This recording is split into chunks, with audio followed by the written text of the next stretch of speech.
নমস্কার, সেনগুপ্তাস home kitchen থেকে আজ আপনাদের সাথে একটা নিরামিষ ঝোলের রেসিপি শেয়ার করব। এই ঝোলটা কিন্তু দুপুরে গরম ভাতের সাথে খেতে খুবই ভালো লাগে, আর এই প্রচণ্ড গরমে এই ঝোলটা খাওয়াও খুব ভালো। এই ঝোলটা বানানোর জন্য কড়াই সামান্য একটু সর্ষের তেল দিয়ে, তেলটা একটু গরম হলে ওর মধ্যে দুটো ছোট তেজপাতা, একটা শুকনো লঙ্কা আর 1 চা চামচ মতো জিরে দিয়ে ওটাকে ভেজে নিতে হবে। কিছুটা সময় নিয়ে খুব ভালো করে মশলাটাকে ভাজতে হবে। এবার মশলাটা থেকে সুন্দর গন্ধ বেরোলে ওটাকে তেল থেকে তুলে নিয়ে বেটে নিতে হবে। মা এখানে শিলে বেটেছে, আপনারা চাইলেই মিক্সিতে বেটে নিতে পারেন। খুব ভালো করে মশলাটাকে বাটতে হবে। মশলাটা একদম মিহি করে বাটা হয়ে গেলে এবার কড়াই কিছুটা সর্ষের তেল দিয়ে দিতে হবে বড়ি ভেজে নেওয়ার জন্য। তেলটা একটু গরম হলে বড়িগুলোকে দিয়ে দিতে হবে। বড়িগুলোকে খুব ভালো করে লালচে করে ভেজে নিতে হবে। এই বড়িগুলো আমরা ঘরে বানিয়েছি। এবার বড়িগুলো বেশ লালচে করে ভাজা হয়ে গেলে ওগুলোকে তেল থেকে তুলে নিতে হবে, আর ওই তেলের মধ্যেই সবার প্রথমে পটলগুলোকে দিয়ে দিতে হবে। পটলগুলোকে কিছুটা খোসা রেখে রেখে কাটা হয়েছে, আর মাঝখান থেকে লম্বালম্বি কেটে নেওয়া হয়েছে। এবার পটলগুলো হালকা করে ভেজে নিতে হবে। ভাজা হয়ে গেলে ওর মধ্যে লম্বা লম্বা টুকরো করে কেটে রাখা আলুগুলোকে দিয়ে দিতে হবে। আলুগুলোকে দিয়ে আবারও পটলের সাথে হালকা নাড়াচাড়া করে ওর মধ্যে সামান্য একটু নুন দিয়ে দিতে হবে। নুন দিলে আলু পটলটা তাড়াতাড়ি নরম হয়ে যাবে।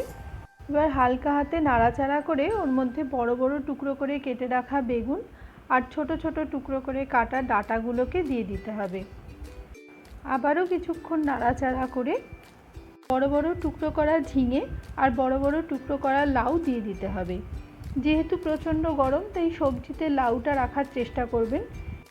এই সময় বাকি নুনটা দিয়ে দিতে হবে। যেহেতু আলু পটল ভাজার সময় নুন দেওয়া ছিল তাই নুনটা একটু বুঝে দিতে হবে। এবার সব কিছু খুব ভালো করে কিছুক্ষণ সময় নিয়ে ভেজে নিতে হবে।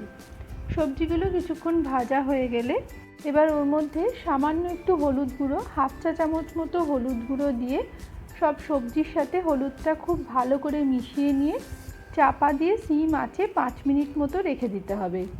ফিরে এলাম 5 মিনিট পর। সবজিগুলো ভাজা হয়ে গেছে। এবার ওর মধ্যে একটা টমেটোকে 4 টুকরো করে ওটা দিয়ে দিতে হবে, আর সাথে সাথেই সামান্য একটু আদা বাটা দিয়ে দিতে হবে। সামান্য মানে 1 চা চামচের থেকেও কম আদা বাটা দিয়ে দিতে হবে, সবজির কাঁচা গন্ধটা যাতে চলে যায়। এবার খুব ভালো করে সব কিছু মিশিয়ে নিতে হবে। এই সময় এর মধ্যে 3টে কাঁচা লঙ্কা আর 1 চা চামচ ধনে গুঁড়ো দিয়ে খুব ভালো করে মিশিয়ে নিতে হবে। যেহেতু প্রচণ্ড গরম তাই ঝাল লঙ্কার গুঁড়ো না দেওয়াই ভালো। সামান্য একটু কাশ্মীরি লঙ্কার গুঁড়ো দিয়ে খুব ভালো করে আবার সব কিছু মিশিয়ে নিতে হবে। এই সময় গ্যাসের ফ্লেমটাকে মিডিয়ামে রেখে খুব ভালো করে কষাতে হবে যতক্ষণ না আদার গন্ধটা চলে যায়। এবার খুব ভালো করে মশলা কষানো হয়ে গেলে ওর মধ্যে পরিমাণ মতো গরম জল দিয়ে দিতে হবে। যেহেতু এটা নিরামিষ ঝোল তাই জলের পরিমাণটা একটু বেশি দিতে হবে। জলটাকে সবজির সাথে খুব ভালো করে মিশিয়ে নিয়ে আবারও চাপা দিয়ে সিম আঁচে মিনিট 3-4 মতো রেখে দিতে হবে। 3-4 মিনিট পর দেখুন সবজি খুব সুন্দর সেদ্ধ হয়ে গেছে। এবার এর মধ্যে ভেজে রাখা বড়িগুলোকে দিয়ে দিতে হবে। বড়িগুলোকে আবারও ঝোলের সাথে খুব ভালো করে মিশিয়ে নিয়ে এবার বেটে রাখা ওই মশলাটা দিয়ে দিতে হবে।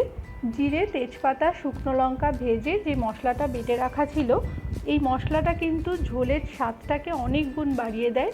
তাই অবশ্যই এই মশলাটা দেবেন, আর সব কিছু খুব ভালো করে ঝোলের সাথে মিশিয়ে নিয়ে সামান্য একটু চিনি দিয়ে আবারও হালকা হাতে নেড়ে দিয়ে 1 মিনিট মতো ফুটলেই ওর মধ্যে আরও একটু গরম জল দিয়ে ওটাকে একটা অন্য পাত্রে ঢেলে দিতে হবে ঝোলটা সাঁতলাবার জন্য।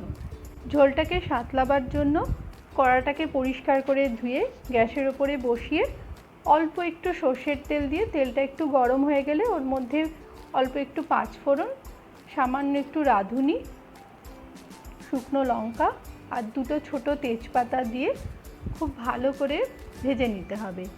মশলা থেকে যখন সুন্দর গন্ধ ছাড়বে তখন ওর মধ্যে ঝোলটাকে ঢেলে দিতে হবে। রাঁধুনিটা কিন্তু অবশ্যই দেবেন, রাঁধুনির গন্ধটা এই ঝোলে ভীষণ ভালো লাগে। এবার সব কিছু খুব ভালো করে আবার মিশিয়ে নিয়ে মিনিট 2 মতো ঝোলটাকে ফুটিয়ে নিলেই হয়ে যাবে নিরামিষ ঝোল। এই ঝোলটা কিন্তু খেতে খুব ভালো লাগে, আর অনেক সবজি দেওয়া থাকে তাই খাওয়াও খুব ভালো। আপনারা অবশ্যই এটা বাড়িতে বানাবেন আর কমেন্ট বক্সে আমাদের জানাবেন কেমন লাগলো। আপনারা যদি এখনও পর্যন্ত আমাদের চ্যানেলটাকে সাবস্ক্রাইব করে না থাকেন তাহলে একটু চ্যানেলটাকে সাবস্ক্রাইব করে পাশে থাকা বেল বাটনটা টিপে অল আইকনে টিপে দেবেন, তাহলে আমাদের নেক্সট ভিডিও নোটিফিকেশান আপনাদের কাছে সবার আগে পৌঁছে যাবে। আর আপনারা